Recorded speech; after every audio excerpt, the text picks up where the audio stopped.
최근에 일론 머스크가 또 중국의 태양광 기업들을 방문했다 이런 얘기도 나오던데 중국과 계속해서 이렇게 협력을 하는 이유는 무엇이고 목표는 어디에 있고 또 관련돼서 중국에는 어떤 좀 이득을 취하게 될 수 있을지. 결국은 하나죠. 중국 제조, 밸류체인이라는 이 기반을 벗어날 수 없습니다. 중국 외에 다른 나라에서는 대체 불가능한 그런 상황입니다. 중국에서는 저도 포함해서 G2 간의 반도체든 우주 산업이든 휴머노 로봇이든 경쟁이 치열하면 치열할수록 저는 개인적으로 긍정적으로 재밌게 보고 있어요.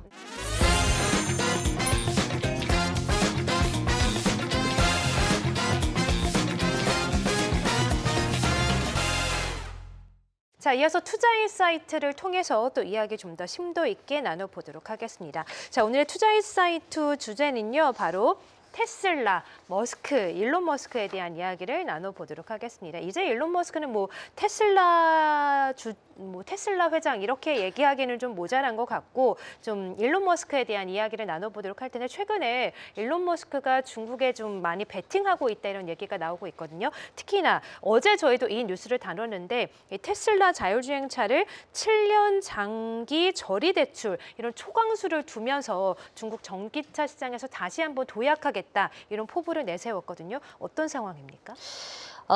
테슬라 이번에 사실 판촉 행사죠.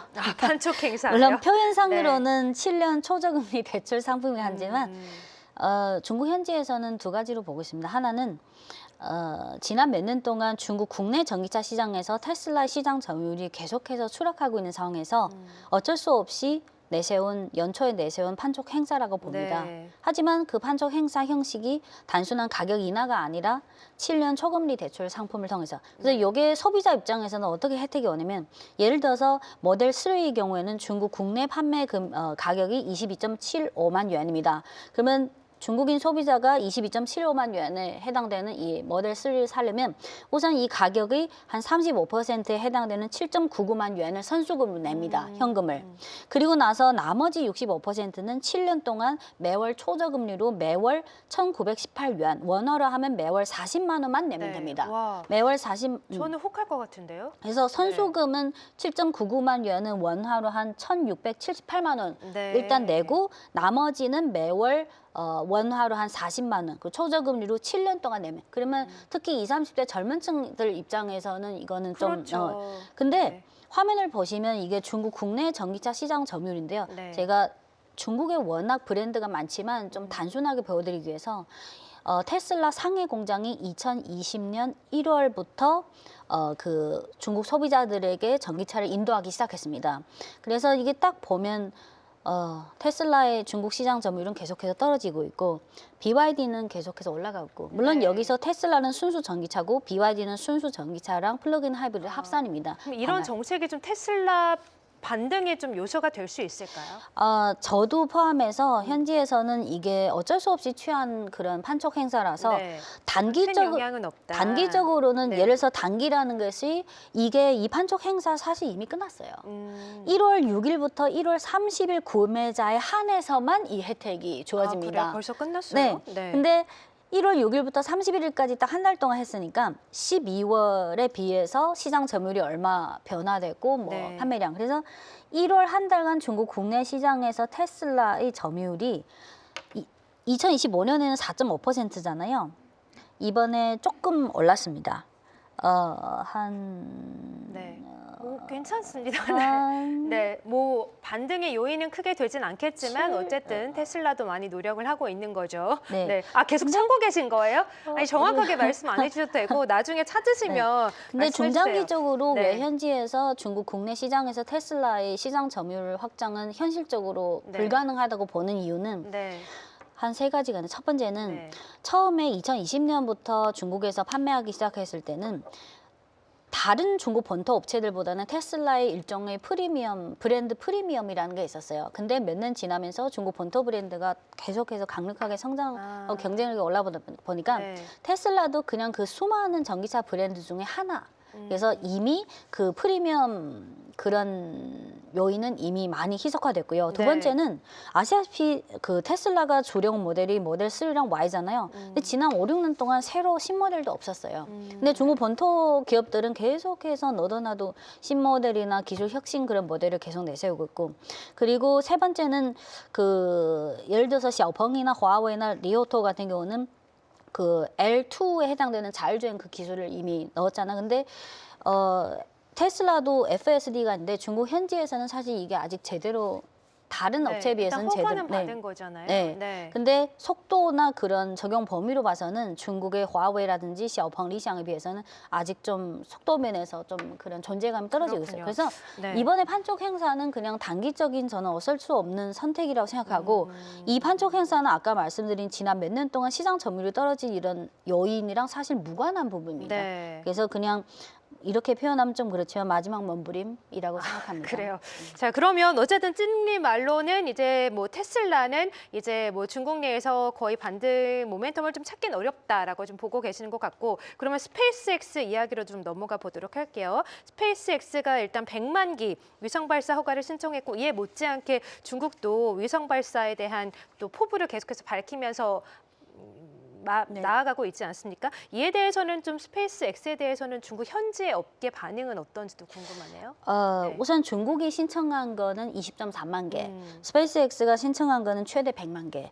근데 자세히 살펴보지 않는 이상은 이게 신청 그 목표 건수가 너무 차이가 나는데, 근데 자세히 보면요, 이게 보통 중국이든 미국이든 신청한 수는 항상 실제로 집행 가능한, 실현 가능한 그 수보다 훨씬 좀 많이 신청합니다. 네. 그래서 사실 양국 모두 100만 개든 20.3만 개든 다 100% 실현 가능하다는 보장은 없습니다. 근데 중국 현지 시각은 이 100만 개는 많이 신청한다 해도 너무 과도하게 많이 신청했다. 그중에 한 20만 개에서 30만 개까지는 어느 정도 실현 가능한 것 같지만 100만 개는 좀 너무 좀 과했다. 네. 그렇게 판단하는 이유는 첫 번째는 이 스페이스X가 왜 100만 개까지 이렇게 너무 비현실적인 숫자를 신청해내면, 하나는 일단은 많이 신청해 놔야 그 쿼터를 차지하고요. 그리고 또 하나는 이제 6월쯤에 IPO를 앞두고 스페이스X 일론 머스크 입장에서도 투자자들에게 시장 분위기상 그렇죠. 어느 정도 스토리텔링이 필요하고, 또 세 번째는 역으로 생각하면 많이 신청하면 역으로 스페이스X의 기술 혁신을 더 자극시키고, 또 하나 중요한 거는 스페이스X가 그동안 미국 그 나사에서 많은 지원을 받았잖아요. 역으로 그 지원을 더 자극할 수 있는 효과입니다. 그래서 이 중국 현지에서 지금 추정하고 있는 거는, 그리고 또 하나 그 규정은 100만 개를 신청하면 어느 기간까지 완성해야 한다는 게 있잖아요. 그 ITU라고 국제전기통신연합에 의하면 7년 내로 10% 발사 완성해야 되고 9년 내로 50%까지 완성, 14년 내로 100%까지 완성. 근데 지금 스페이스X가 갖고 있는 발사 능력, 제조 능력, 시간 문제, 그리고 궤도의 물리적 제한, 비용 문제, 그리고 이미 우주 쓰레기가 많이 있는 상황에서, 그리고 또 중요한 거는 태양광 패널을 통한 에너지를 공급하잖아요. 에너지 부족. 그래서 여러 가지 이런 요인을 감안하면 현지 시각은 한 적게는 10만 개, 많게는 30만 개까지가 어느 정도 현실적으로 실현 가능한 숫자다. 그리고 한편 중국에서 신청한 20.3만 개도 100%까지 장담은 못하겠지만 그나마 스페이스X에 비해서는 비교적 현실에 입각해서 설정한 목표치라는 네. 평가가 많습니다. 그렇군요. 네. 네, 오늘 이제 나온 뉴스를 보니까 또 스페이스X에 원래 중국 자본이 좀 들어가면 안 되는 거죠? 네. 안 된다기보다는 예를 들어서 한국의 뭐 금융사가 작년에 스페이스X에 투자했다는 네네네. 그 소식을 봤네. 근데 중국에서도 투자하고 싶다면 이거는 스페이스X 측에서 어느 쪽 투자를 받아들일지는 그쪽에서 의사 결정권이, 제 생각에는 한국뿐만 아니라 여러 나라에서 투자하고 싶은 사람은 많은데, 특히 상장하기 전에. 아니, 오늘 뉴스를 보니까 또 스페이스X에 중국의 자금 유입 의혹이 좀 들어와가지고 또 미국 상원의원에서 국방부 조사를 촉구했다, 이런 뉴스가 있던데 이 부분이 혹시 좀 악재로 작용하진 않을까라는 생각이 스페이스X 들어서요. 입장에서? 네네네. 근데 이거는 모르겠어요. 그 기사에는 그렇게 나오지만 정확히 중국의 어느 회사가 어떤 방식으로 IPO 전에 자본이 들어간지, 그리고 이게 사실 스페이스X가 어느 나라의 어떤 자본을 받아들일지는 스페이스X 의사결정권인데, 아무래도 이게 차세대 G2 간의 어떤 첨단 산업의 경쟁을 좌우하는 그런 분야다 보니까 네. 스페이스X나 일론 머스크의 개인 의지보다는 또 미국의 국회라든지 여러 가지 미국 국내 세력의 그런 압력이나 그런 게 있을 것 같아요. 네. 그래서 기사에는 이 중국 자본 투자 문제의 시급성을 더욱 키운다고 주장하는데 정확히 중국 쪽에서 누가 어떤 기업이 어떤 루트를 통해서 이거는 좀 더 확인해 봐야 될 것 같습니다. 자, 그러면 이제 뭐 스페이스 X 이야기를 나눠봤고 로봇 이야기도 좀 넘어가 볼 텐데 뭐 일론 머스크도 로봇의 진심이잖아요. 특히 네. 옵티머스 생산 시설을 또 중국 관련돼서 또 전환한다 이런 얘기도 나오고 있는데 이 부분에 대해서는 중국 업계 반응은 어떨까요?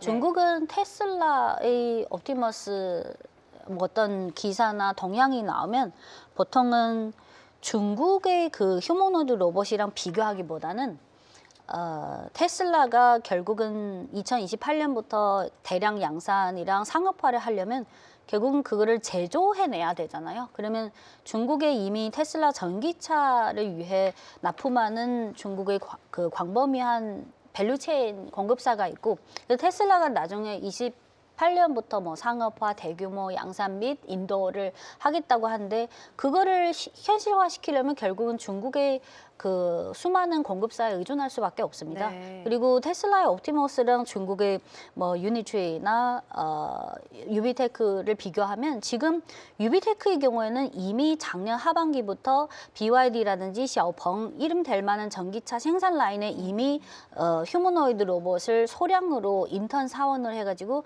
이미 그 테스트하고 있고요. 네. 그 외에 일부 전자업체, 뭐 가전업체. 그래서 유비테크는 다른 휴머노이드 로봇 업체에 비해서 이미 좀 발빠르게 실제 생산 라인에 투입해서 계속해서 그 데이터를 모으고 있습니다. 네. 그래서 테슬라 옵티머스가 지금 일론 머스크가 전기차에는 점점 관심을 끄고 있고 휴머노이드 그렇죠. 로봇이랑 네. 우주 산업 이 두 가지 초점을 맞추고 있는데 만약 일론 머스크가 이 두 사업에서 어떤 점진적으로 단계별로 실질적인 진전을 거두면 중국 현지에서는 사실 경쟁하는 그런 마인드보다는 이게 중국의 그 산업의 발전에 있어서 더 자극 요인이 되고 그렇죠. 글로벌의 이 전체 산업을 더 소규모 양산에서 대규모 양산을 그래서 중국은 2025년은 소규모 생산의 원년이고 올해부터는 대규모 양산으로 가는 원년입니다. 네. 그래서 그냥 중국 입장에서는 이거를 뭐 이분법적으로 대립적으로 보기보다는 전체적으로 G2의 우주 산업이라든지 휴머노이드 로봇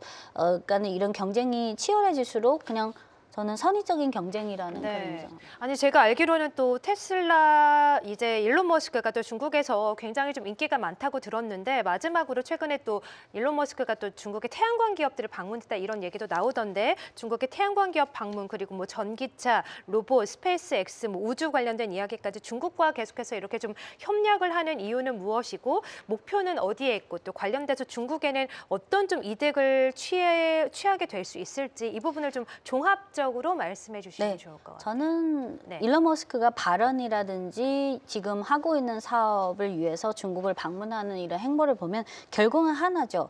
이런 산업, 뭐 일론 머스크가 휴머노이드 로봇을 대량 양산을 하려고 하든 또는 우주 제국을 만들든 결국은 중국 제조, 중국 밸류체인이라는 이 기반을 벗어날 수 없습니다. 그래서 저는 일론 머스크가 또는 일론 머스크의 스페이스X나 테슬라 그 핵심 인력들이 중국을 많이 방문하면 방문할수록 과거의 애플도 그렇고 지금의 일론 머스크가 이루고자 하는 사업 이런 꿈을 이루려면 결국은 중국 제조, 중국 밸류체인을 중국을 빼놓지 않을 수 없다. 그리고 이거는 네. 이런 부분은 이미 중국 외의 다른 나라에서는 대체 불가능한 그런 상황입니다. 예. 그리고 중국 입장에서는 물론 일론 머스크가 중국에서 아주 이분이 혁신적인 사업가다 보니까 인기가 많은데 많은 젊은이들 청소년들도 뭐 긍정적으로 바라보고 있는데 중국에서는 저도 포함해서 G2 간의 뭐 반도체든 우주 산업이든 휴머노이드 로봇이든 경쟁이 치열하면 치열할수록 저는 개인적으로 긍정적으로 재밌게 보고 있어요. 네. 왜냐면 만약 이 세상의 어떤 산업에서 라이벌이 없고 그냥 한 사람만 이미 아무런 라이벌이 없이 가면 재미없잖아요. 그렇죠. 저는 더 빨라지기도 하고요. 네, 그래서 일론 머스크가 하고자 하는 사업이 많아질수록 중국의 밸류체인 공급사들이 수혜를 받을 부분이 네. 더 많아지고 네. 그리고 중국 과거에 테슬라가 2019년에 공장 가동된 것처럼 그 당시는 전기차 시장에서 매기 효과라는 그런 자극을 준 것처럼 중국 입장에서는 좋게 보고 있는 것 같아요. 네, 그러니까 결론적으로 제가 결론을 내드리자면 테슬라는 중국 내에서 좀 비중이 작아지고 좀 앞으로 모멘텀이 없긴 하지만 뭐 스페이스 X라던가 우주라던가 로봇 관련해서 계속해서 중국 관련돼서 테슬라 CEO 일론 머스크가 중국을 찾으면 중국 기업들의 결론적으로는 좋은 영향이 될 수밖에 없다는 그리고 말씀이시군요. 일론 머스크가 궁극적으로 우주 제국을 만들고 싶잖아요. 물론 그렇죠. 실현 가능 여부는 네. 나중에. 근데 이거를 만들려면 우주에서 전력 공급이 중요한데 그러면 전력 공급이 태양광 패널을 통해서 그러면 전 세계 80% 이상의 태양광 그 밸류체인을 중국이 지배력을 갖고 있기 때문에 결국은 우주 제국을 만들기 위해서 전력 이 태양광을 비롯한 이런 우주 태양광 이거를 확보하려면 결국은 중국에 의존할수록 서로 협력하는 부분이 많다고 생각하고요. 네. 또 하나는 저는 그 아까 처음에 시작할 때 말씀하신 뭐 그 G2 간의 뭐 이혼 뭐 네네. 저는 그거는 애당초부터 거짓 명제라고 생각해요. 네. 왜냐면 지금 테슬라도 그렇고 반도체도 그렇고 아이폰의 그 긴 역사도 그렇고 애당초부터 디커플링은 불가능한 부분입니다. 네, 알겠습니다. 자, 오늘 이렇게 테슬라 CEO 일론 머스크 중국의 협력을 확대하는 가운데 이에 대한 영향을 좀 어떻게 있을지 이야기 나눠봤고요.